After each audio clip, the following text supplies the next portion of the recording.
Good morning, everyone. It is August 26th, a real August 26th. So let's dive into Friday's price action and talk about the potential scenarios for today.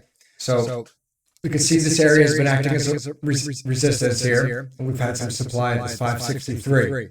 Right. We rallied into it on Friday, pulled back to the 5-day moving average, reclaimed the daily VWAP, and pushed into this 563 area, 562.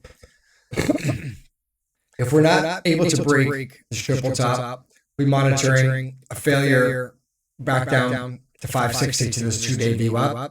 And if we break the 2-day VWAP, I'll be looking for demand at last week's week-to-date VWAP and this 5-day moving average at this 558. Okay. If we start to break under this 558 by Tuesday, then that 5-day moving average will then be starting to flatten and decline over in here.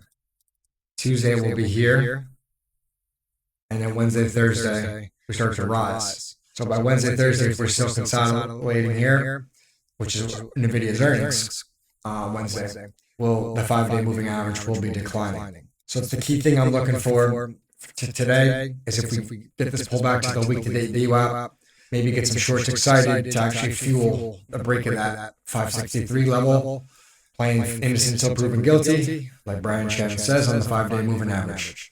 If we do break below this 555 level, okay, we look at monitoring for a failed move for a fast move, another Alpha Trends quote, down to the 537 area. Okay, we'll put a VWAP at this low here.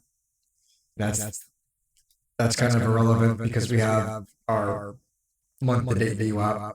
Let's put it at this gap. And yeah, that's what I was thinking with this VP node here. So maybe this previous level of resistance can act as support. So maybe this gets a little shakeout down to this 549, rallies back above the 5-day moving average, and that can fuel our 570. But the key thing is this 552. If we start to break under our 552 with a flat to declining 5-day moving average, then we may see further profit taking down to the 538. We got the QQQ.